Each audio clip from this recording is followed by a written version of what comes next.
Welcome to Nkanizatu, the pod that tells indigenous stories every day, the platform that tells you what's good and what's odd for young people and elderly alike in the areas of art, history, and culture preservation.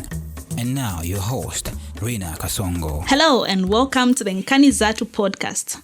You are listening to a special mini-series titled Living Legends.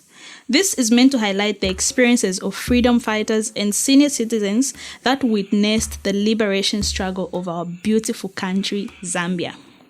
On today's episode, we have the honor of listening to Mama Betty Chilunga. We are listening to Mama Betty Chilunga, who was among the female freedom fighters towards Zambia's liberation struggle. Her story is a very unique but interesting one that I am looking forward to listening to. Hello, Mama. Hello, Rita. Welcome to Nkanizatu. Thank you very much indeed. You're welcome. It's a pleasure for me. Yes. So, Mama Betty, for someone that doesn't know you, please introduce yourself and your brief background as we get started. Thank you very much indeed. My name is Mama Betty Chilunga. I was born on 1st January 1938 at Chavuma Mission in Chavuma district of Northwestern Province.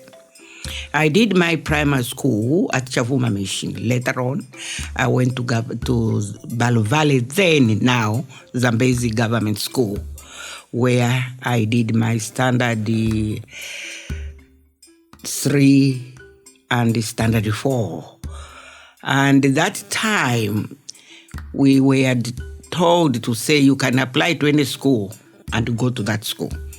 So, Marina Chilila and the late Lavina Mondela, the three of us were at the Balabala Government School. So we applied to go to Chitokoloki Mission for our standard 5. When we went to Chitokoloki Mission School, we did our standard 5 there. And you know, the education system at that time was really a bad one. You had to do, after standard 5, you do the 6 lower and then the 6 upper. So lucky enough, we had a very good headmaster, Lady William Nkanza, who suggested that supposing if he found a place for us somewhere within the province where we could go straight to 6 upper and not doing the 6 lower. So we said, no, that will be a good thing for us because we don't want to be delayed because our colleagues will be in lower while we will be in the upper straight. And from there, we go to secondary. So he applied for us to Mkinge Girls Mission School. And the three of us, Marina Chilila, myself, and Lavina Mondela, late, we went to Mkinge to do our 6 upper. After Mkinge primary school, we went to Chipembi. Now, I couldn't proceed to go to Form 1 because my mother was very sick. So I decided, because Chipembi that time had a secondary school for girls and a teacher training college. So after passing very well on my standard 6, I went for a teacher training at the Chipembi. I was there for 2 years. While at Chipembi, first year, I was in house number 13. In my second year, I was transferred from house number 13 to house number 4. House number 4 was a very interesting house. I had my roommates, late Mala Nkumbula, the daughter to our ANC first president, Harry Mwanga Nkumbula, and Esther, daughter to Mateo Kakumbi. In that house, Jenny Banda and the others, Ompin Kumbula, and the others were there. So that is where I think I started developing interest in politics. What we used to do in house number 4 at Chipembi was that at night when the lights were off, we started talking. Why is this school being led by white teachers only? Supposing if one day we beat them up, And then we have black teachers to come and teach us. Then some of us could say, but black teachers, where will they come from? Because most of the teachers at Chipembi were from Scotland and England itself. So Miss Warwick, who was a headmistress, was from UK. So now if we beat her up, beat Miss Green and Lowther from Scotland, who are going to teach us? So we said, no, I think we have people here who can teach us. By that time, we had Mama Lily Monze, who was our head girl.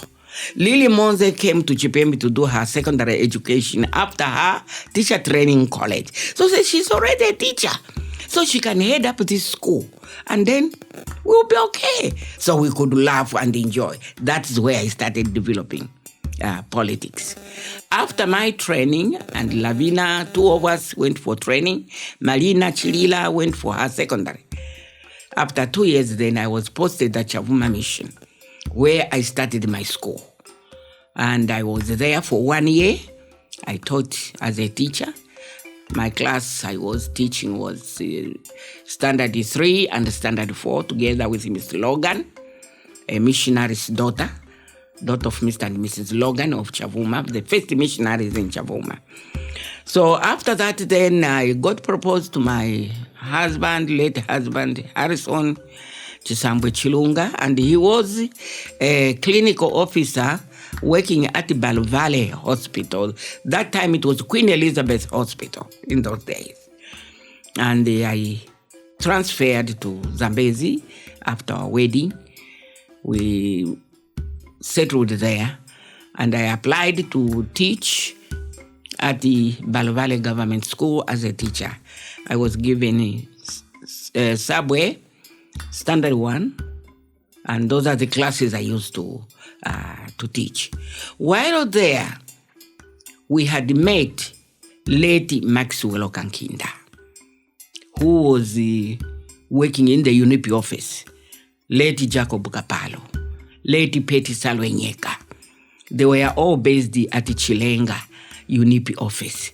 So they used to come to our house and tell us the goodness of supporting UNIP, supporting Kaunda, so that we have self-government, we rule ourselves. They changed the conditions of service for female teachers, because our conditions of service that time were, if a teacher or a nurse becomes pregnant, you resign. And then after delivery, you rejoin again as a new teacher or a new civil servant. So those conditions, we didn't like them at all. So for me, the first resignation was when I had my firstborn, 1959. And then when I resigned, came back to teaching. You go on maternity leave without pay. And then when I had my second-born, I resigned again. And then returned back to teaching for the second time. And at that time, we are doing the same job. Whether you were a female teacher, you were a male teacher. And then when it came to salaries again, the female teachers were getting £7, while male were getting £9. You can imagine the difference. And yet we are doing the same job. So after resigning on my second child, I said, I think these conditions are not good. They are bad conditions.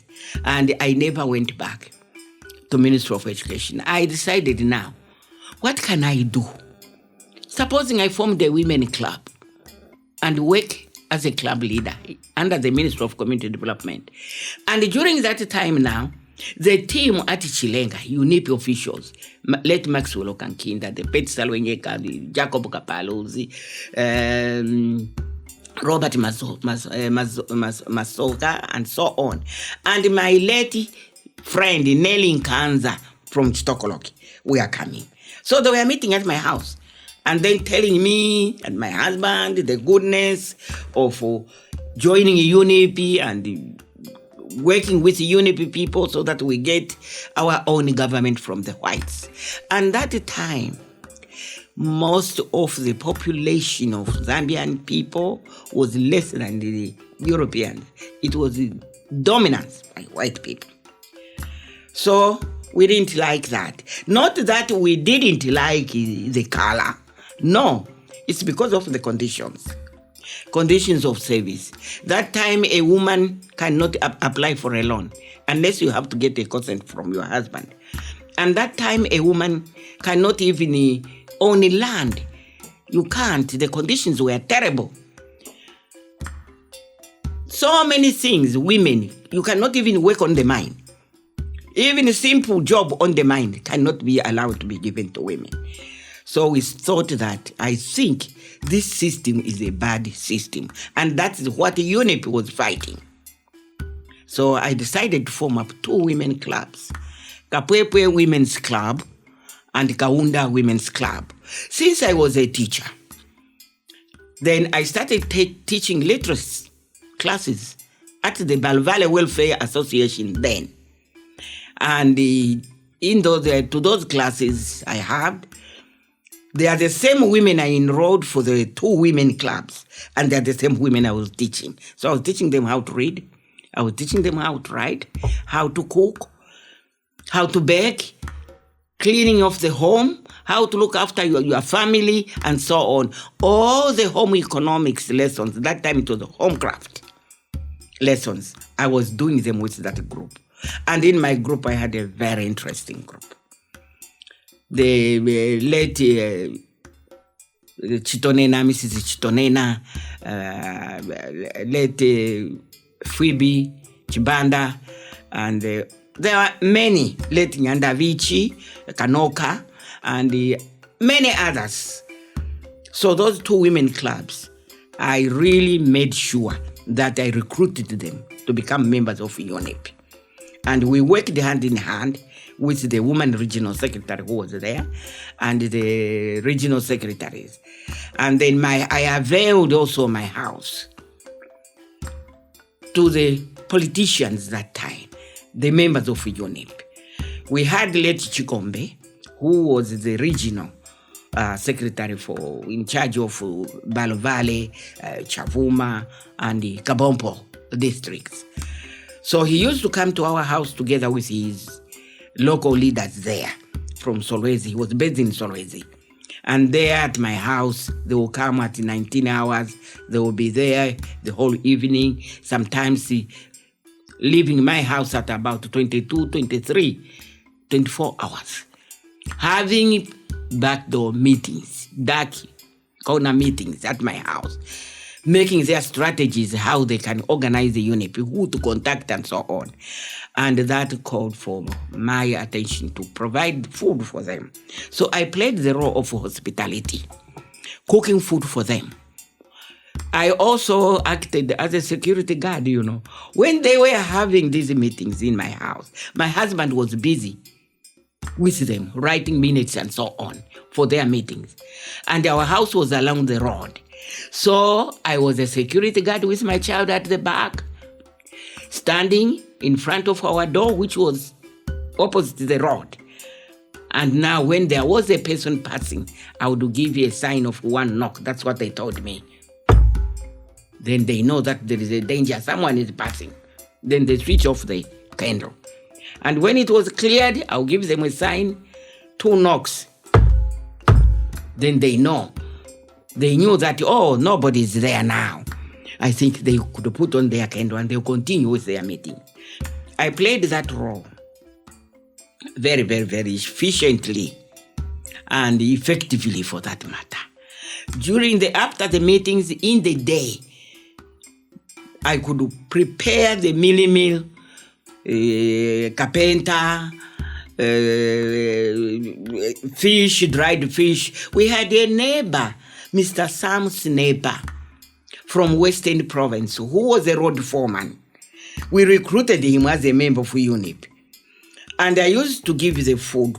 We could prepare the food at my house, put them in small bags, give them to Sam's neighbor to take for freedom fighters who were working between Kabompo and Zambezi.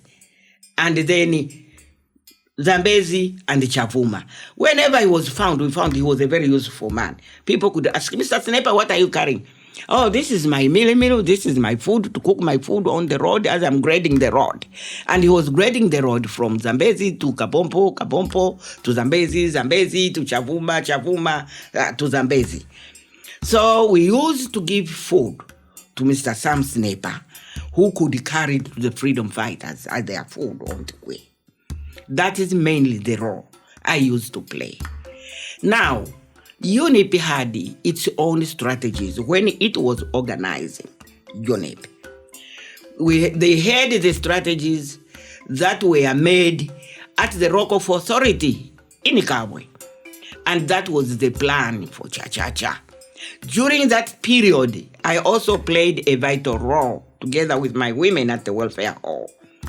The aim of that was to ban all the vitupas, to ban all the marriage certificates, because the white man at that time, the district commissioner in any district, whenever he was traveling in the villages to see that people, how many people are there, and the people were cleaning their homes clean, he would ask for vitupas from our husbands.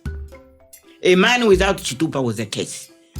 A marriage certificate. When you had no marriage certificate, it's a problem. So those are the things that UNIP targeted to ban so that it pains them. And I instructed my women at the Balvale Welfare Association, and you may wonder why at the Balvale Welfare Association. During that time, during the struggle, the welfare associations were working hand in hand with the political leaders, the nationalist leaders. And they used to hold the meetings at the welfare. So our meetings in Zambezi district, the rallies, the indoor meetings, were being held at Valley Welfare. And my husband that time, he was a clinical officer at the then Queen Elizabeth Hospital, which is Valley Hospital, district hospital now. And he was in charge of the laboratory there. He played also another role after his work as a chairman of the Balvale Welfare Association. So that gave us chance, because my husband then was the chairman of the Balvale Welfare, and we could get permission from the chairman and his executive to hold our meetings, to do our activities at the Balvale Welfare. And that's where we used to conduct the meeting. So I organized the women, worked together with the woman regional secretary, the regional officials, and indeed our provincial regional organizer, late Mr. Kikombe. And we had people like late Kamavu, we had Mushinda, we had Kanyungulu, and so on. All those people, we worked together. They were from Kabombo, Kanyungulu, and Mushinda. We worked with them together. Jonathan Ntambu, late then, he was our regional secretary. And he was the one who was organizing us fully. So a day came now when we had to carry out the master plan, Cha-Cha-Cha, of banning the vitupas and the marriage certificates. The regional officials, Mr. Ntambu and his colleagues, made a small coffin. And that coffin, they fixed a date. It was a countrywide activity when to ban those things. And we gathered at the welfare hall. I told my women from Kaunda and the Kapwepe Women's Club to say, bring all your marriage certificates, your husband's vitupa. If the husband is troublesome, he doesn't want, you steal that vitupa from him. Hide it. And when that day comes, then you bring that chitupa, we'll bend them together. And they did exactly that. Some husbands agreed to come along and bring their vitupas to be bent. Those who resisted, the wives installed them and then bring them to the function. And on that day, it was a cheerful day. It was really Sandra's day for UNIP officials at Balvale district. And then the women and all the members of UNIP that time. So the regional secretary, that coffin, small one, it was opened at the welfare hall outside in front of the welfare.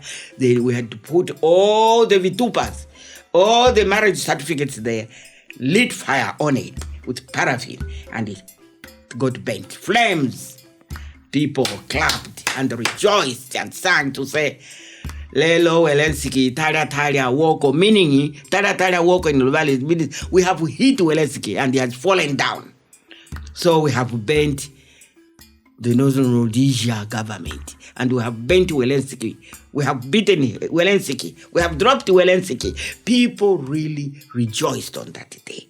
And with me, from that day, with my late husband, Harrison Chilunga, may his soul rest in peace, we never replaced that marriage certificate up to the time he died. Up to now, I don't have a marriage certificate. Since we bent it before independence. And after that, then we prepared now for the meeting that had to take place in Kabompo. And we went there in Kabompo with my team, Kaunda Women's Club and the Kapepo Women's Club. We won. We were assigned to look after the ministers. I was assigned to look after Lady Elijah Mudenda and Ruben Kamanga. From that time, we got our independence on the 24th of October. It was a peaceful, joyful, grateful night. We rejoiced, sang songs and so on. Thereafter now, we became independent. And I became a councillor of Balo Valley Township, the first woman councillor in the province, in the first local presidential and local government elections. I stood and I went through. I served for 1 year. After that, my husband was transferred to Sorezi Hospital and I had to follow my husband. Then there we met late Kikombe. He was a minister of state there in Solwezi and he welcomed us. So we continued working, doing UNUP work after my work as a teacher. I taught at Shaiki Masala Government School. And from there again, my husband was transferred to Mwenilunga District Hospital. And in Mwenilunga, I continued. I was appointed then, promoted, a homecraft organizer for Mwenilunga District. And I used to tour, supervise the schools, all the districts, all the schools in the Mwenilunga district. There again, I found another team. The late my friend Konia Chibanda is still alive. And the late Chikotola, Mrs. Chikotola, Kamwandi, Samdengo, the wife is still there. She's my friend. And many others, the Kapitas, and so on. So we teamed up again as teams. So when late Peter Matoka was a minister, he used to come, we could cook for them as usual, the hospitality work that we did during the struggle, and the organized meetings and so on, the late Bulawayos and so on. Thereafter again, my husband was transferred to Lusaka here. And in Lusaka, he was posted at Matelo Health Reference Center, Matelo Reference Center. He found it being built. He completed it. And then after that, it was opened by the first Vice President, Jumbe of Tanzania. Okay. And I joined the Women's League here in Lusaka under Mama Kankasa. And I worked with Mama Kankasa. Then I stood for the Women's League election at Murungushi. And I was elected councillor, a secretary for economic affairs of the Women's League. That meant that I had to work out on women project, recruiting of women and so on, together with others. I beat Mama Waranda, who was the regional secretary here in Lusaka. Governor was Limande here. So I continued working with Mama Kankasa as a secretary for economic, the development of the Women's League. We had 3 committees under Mama Kankasa's organization, the Women Brigade, and we had the Peace Committee, we had the Development Committee, and we had the Equality, because the conditions of service for women were very bad. So the Equality Committee had to work very hard to make sure that we changed. You know, before independence, we are not going on paid maternity leave. But through Women's League, we fought that. So we worked through the Women's League, through those committees, and we used to mobilize all the women in Lusaka, from different ministries, with the leadership of Mama Kankasa. I used to tour with Nkata, who was appointed to work with the Women's League, And the Women's League, through UNIP government, under Kaunda, introduced the first women's desk in Zambia. It was under the National Commission for Development Planning, under Mr. Mwale, who was in charge of that. So you can see how the women started. It was the UNIP Women's League, and it was my job to make sure that we appoint a director. And our first woman to head that small desk was Lady Dorothy Muntemba. And we used to tour going into provinces. Northwestern, we started the women club there, which is now a cooperative. Tumvanganai. And in Mwenilunga, the Kwashamkweno, up to now it's there. The Tumvanganai is still there. So we really worked hard. The UNIP Women's League, as we were touring into provinces, in Chilunga, I remember, the women who were making oil there, we formed up a club for women at Chilunga. We used to tour all the provinces, all the districts under the UNIP Women's League to make sure that, one, we organize the UNIP. And we organized the activities for the women after independence. And then again, I didn't stop. When I came to Lusaka, I continued my work as a teacher, and I was promoted, the Homecraft organizer again, in charge of Lusaka rural schools. So I was in charge of all the Lusaka urban schools as a Homecraft organizer. But now then, when I changed from to go to UNIP as a full-time, I had to be seconded. I asked for secondment from the then chairman, Public Service Commission, and I was seconded to Freedom House. So I was a full-time at Freedom House, and that's where I rose to the position of Secretary Economic Affairs and Development of the Women's League.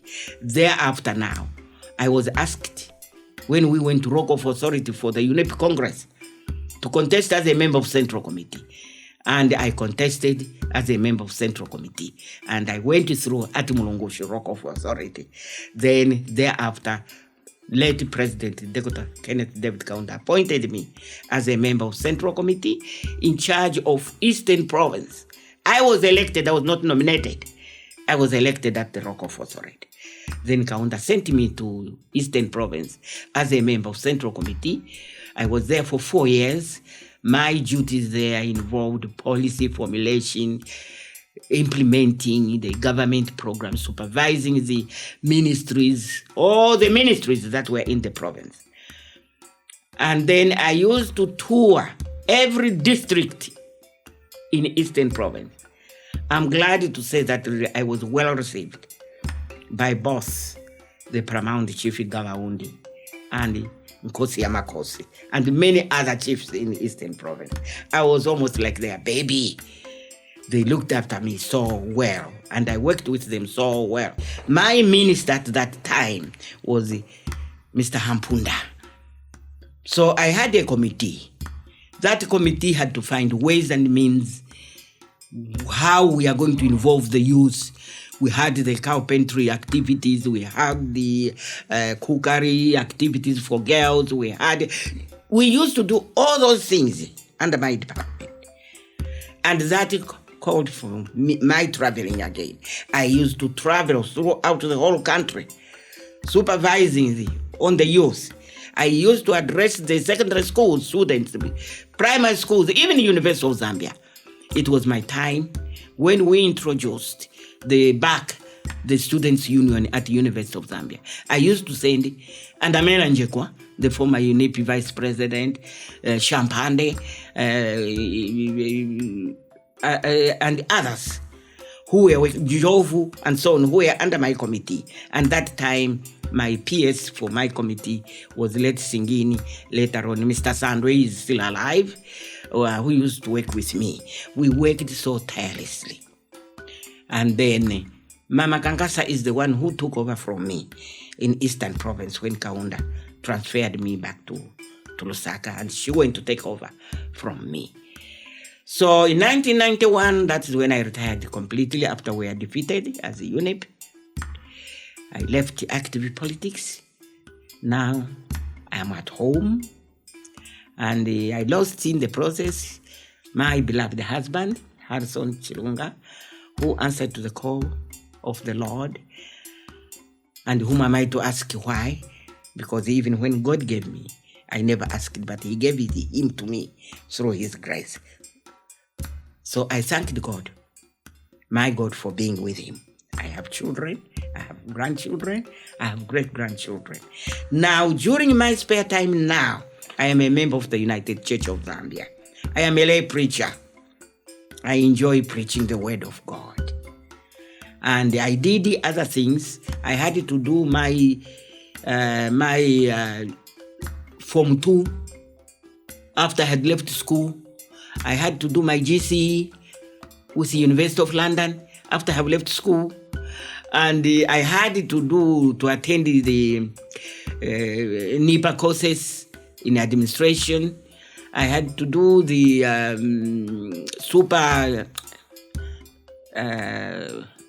it has gone at NIPA. And then I had done my social work, obtained the University of Zambia certificate as a social worker with at the college or at the Ridgeway campus.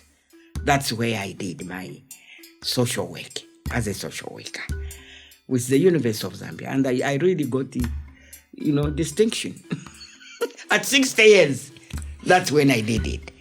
So really, all in all, I must say that we have, as freedom fighters, each one of us at that time, wherever they are, wherever they were, we played a vital role in making sure that we get the independence. And we got the independence now. Our task, my task as an individual is to make sure that, one, we maintain the peace that we had fought for. The unity. In our time, no matter where you were, as long as one was a unit, you can travel from Siangombo to Lundazi without carrying a blanket, without carrying any food. They can receive you wherever you sleep. So you can see the love that was there, the unity that was there. And this is the same love now that even our presidents, those who have gone, Kaunda especially, and now we have HH preaching to us the love. We had a love of purpose. We had a unit of purpose. Really, we worked as united people. If we didn't, the new generation, we are not going to get independence. If we loved money, we are not going to get independence. Look at the youth of today. What is their priority? Our government, through our president, Hakainde Hichilema, they have introduced the CDF. CDF, that money is for you, the youth, women, the handicapped people, and all other people. Use it. Get it. Form up clubs. Form up cooperatives. You will enjoy that money. And we will develop our country. Therefore, I appeal to the Zambian people, to the new generation. Please, please, please guard the peace, the unity that has existed in our country. Zambia is known as a beacon of peace. Why? We laid a strong foundation under Kaunda as freedom fighters. Forefathers taught us to love. Forefathers taught us to unite. Therefore, my appeal is get united. We have only one Zambia to go to. If we lose it, where else do you go? Where will your children be? We got it, the independence for us who were there. We said we will give it to our children. We gave it to our children. To you, our children. And now keep it for your children as well. If you lose it, where will your children be? So Zambians, the youth of today, girls and boys, please guard the peace we have in this country jealously. Be united. Never you be drilled like we united ourselves. Therefore, please take care of our country. Take care of the peace. Take care of the unit. Don't destroy it. Come together and work together as people of one nation. As we say, one Zambia, one nation, one people. We are one people. Tribes do not help. Don't talk about tribes. You think God was not good to create all these tribes. He created the Luvalets, the Mbundas, the Chokwe, the Bemba, the Chazis, the Tumbukas, the what.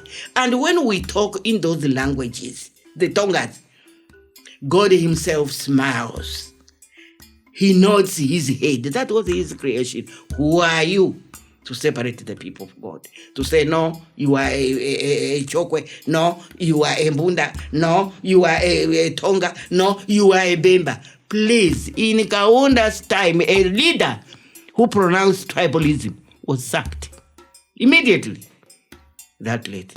Therefore, the talk about tribes, what have you, will derail our development. Let us concentrate on developing our country, Zambia. Thank you very much. Wow. I was going to clap. Anyway, let me just clap. Thank you. That was a very beautiful narration. I really do not have any more to add, but just thanking you for sharing that story with us. I was particularly touched when you were talking about how you got to get the coffin, organize the women and everyone to bend the vitupas. That was very bold indeed. Very bold. Thank you. Maybe because I'm curious, what were the consequences of you burning those vitupas? What was the reaction from the colonizers and They felt bad because those people during that time, they introduced those vitupas and the marriage certificates even now. But I think they felt bad because whenever they were moving from one village to the other, they had to produce the vitupas, the men, and so on. So when we bent them, they felt bad. That was one of the strategies of UNIP, to hurt the colonialist. That man there, who was giving us, who introduced the bad system of color. You know, we had even butcheries for whites, butcheries for black, location like Matero suburb, the Matero, the Chilenge, the Huati, all these were introduced by them. And then we had hospitals for the white, hospitals for the black, and yet we are same people created by one God. But when it came to schools, Lusaka Girls was one of them. University Teaching Hospital, when you go there, you find that painted green on top. That was what was called the African Training School. And I'm glad that I have kept it in green. It was green even before. For Africans. And then where the children, that was the European. That's how it was. It was a bad, pathetic situation. And yet we are the same people. Even the African clinical officers who were trained, they are the ones who were doing work in the hospitals.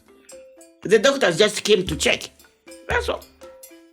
So you can see what your forefathers, your foremothers had to fight for. It was a bad system. Now you are ruling yourselves. Take care of your own affairs. Work hard. And be united. Have love for each other. We are all Africans. Why should we talk of that one, when we are made by one God? Do we go to church? Those who go to church, in churches, are we taught tribal? Why should God's people talk about tribal when we are created by one creator? It was God's creations that there be Lundas, Luvales, the Mbundas, the Chokwezi, the Bemba, the Tongas, and so on. Now, if God himself saw it fit, who are you to say that one is so? No, man. Come on. Let us be united.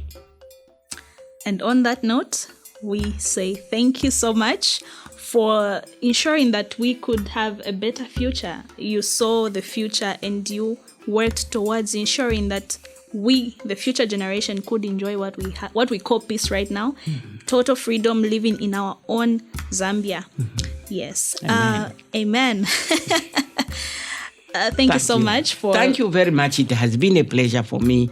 I think tap up this information from all the freedom fighters, because we played the same roles, different roles. People had to do this and that. Mobilize as many as you can. Get them information from them before we all perish. Because at the rate we are going, my daughter, tap what you can from these people. We'll do so. And this is what the Living Legends series is about. We bring stories such as what Mama Betty had to experience, and she gets to enlighten us on what was going on in order for us to enjoy the Zambia that we are enjoying right now. So until next time, I encourage you to subscribe to our YouTube and audio platforms so that you can keep on being engaged and informed whenever we have a new episode coming up. Goodbye. Kanizatu, the pod that tells indigenous stories every day, the platform that tells you what's good and what's odd for young people and elderly alike in the areas of art, history, and culture preservation.